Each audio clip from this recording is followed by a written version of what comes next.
Hi friends, welcome back to Vileka creations YouTube channel. మందార పువ్వులు చూస్తూనే దండకట్టి దేవుడికి వెయ్యాలి అనిపిస్తుంది కదా. పూజల్లో కూడా ఎన్ని రకాల పువ్వులున్నా మందార పువ్వుకి మరేది సాటి రాదు. పల్లెటూళ్ళల్లో అయితే ఇంటింటికి మందార చెట్లు విరగబూసి ఉంటాయి. మరి సిటీ సంగతి ఏంటి చూద్దామా. మన ఇంట్లో మందార చెట్టు లేదనుకోండి, మనం వెళ్ళే దారిలో మందార చెట్టు కనిపిస్తుంది. మనం ఏం చేస్తాం? టక్కున ఆగిపోతాం కదా.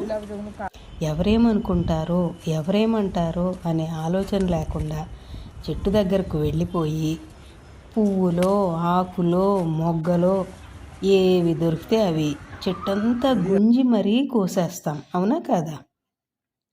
మరి అదేదో ఆ మందార చెట్టుని మన ఇంట్లోనే పెంచుకుంటే, సిటీలో ఎలా అనుకోకండి. పెంచుకోవాలనుకుంటే ఎక్కడైనా పెంచుకోవచ్చు. మనకి ఇంట్రెస్ట్ ఉండాలి. అసలు ఎలా నాటుకోవాలో తెలియాలి. మరీ ముఖ్యంగా ఒక మంచి బలమైన కొమ్మను చూసి తుంచాలి. దానికి నిలువుగా చిన్న చిన్న పిల్ల కొమ్మలు ఉండాలి. దీని ఇంటికి తీసుకెళ్ళాక కాసేపు నీళ్ళల్లో వేసి ఉంచాలి. అయితే నేల మీద పెట్టుకోవటం, కుండీలో పెట్టుకోవటం కూడా చూపిస్తాను. నేల మీద పెట్టాలనుకుంటే కొడవలతో కాస్త తవ్వాలి. మట్టిని పక్కకు తీసి ఆ చిన్న గోతిలో కొమ్మని అడ్డంగా పెట్టాలి. నిలువుగా పెట్టకూడదు. ఏంటంటే దీంట్లో పెద్ద లాజిక్ ఏమీ లేదు. నిలువుగా పెడితే కొమ్మ ఎండిపోతుందే కానీ మొక్కలాగా పెరగదన్నమాట. పిల్ల కొమ్మలు పైకి కనిపించేలా ఉంచాలి. తర్వాత కాస్త నీళ్లు పోసి ఈ మందార కొమ్మను నేలలోకి గట్టిగా నొక్కాలి. గొయ్యి తీసినప్పుడు వచ్చిన మట్టిని మళ్ళీ కొమ్మ మీదకు వేసేయాలి, అంతే.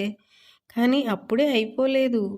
ఈ నాటిన కొమ్మను పసిబిడ్డలా చూసుకుంటేనే అది పెరిగి మన ఇంట్లో పూలు పూస్తుంది. అంటే మనమేమీ పాలు పోసి పెంచక్కర్లేదు. రోజు ఆ నాటిన కొమ్మకు కాసిన నీళ్లు పోస్తూ ఉంటే చక్కగా చిగురు తొడుగుతుంది. కొమ్మ నాటిన వారం రోజుల్లో దానికున్న ఆకులు వాడిపోయి రాలిపోతాయి.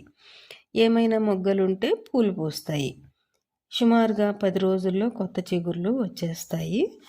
అపార్ట్మెంట్స్లో ఉండే వాళ్ళైతే కుండీల్లో ఇలా పెట్టుకోవచ్చు. చిన్న గొయ్యి తీసి ఇలా కొమ్మను పెట్టి మట్టి కప్పాలన్నమాట.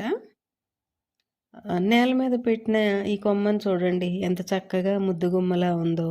రోజు ఒక పువ్వు పూస్తూ చిరునవ్వులు చిందిస్తూ ఉంటుంది. ఎంత రాజసం ఉట్టి పడుతుందో ఆ పువ్వుల్లో కదా. వేసవికాలం రాగానే ఆకులన్నీ చిన్నగా అయిపోయి ఇలకరిచుకుపోతుంది. అంటే మరి ఎండ వేడికి తట్టుకోలేదు కదా. ఇప్పుడే ఈ వేసవిలోనే మనం జాగ్రత్తగా ప్రతిరోజు నీళ్లు పోస్తూ ఉంటే వానాకాలం వచ్చేసరికి చక్కగా నవనవలాడుతూ వచ్చేస్తాయి ఆకులు. దాంతోపాటే పువ్వులు కూడా చక్కగా వస్తాయి అన్నమాట. ఇలా 1 సంవత్సరం మొక్కను కాపాడుకుంటే మన ఇంట్లో కూడా బోలెడన్ని మందార పూలు పూస్తాయి. మన ఆకులుంటాయి, మొగ్గలుంటాయి. మన చెట్టు మన ఇష్టం అప్పుడు. సో ఎవరి చెట్టుతోనూ మనకు పని ఉండదు.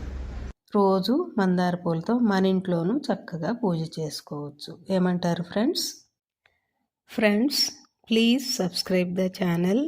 దయచేసి ఒక లైక్ ఇచ్చి షేర్ చేయండి please. Thank you for watching the video.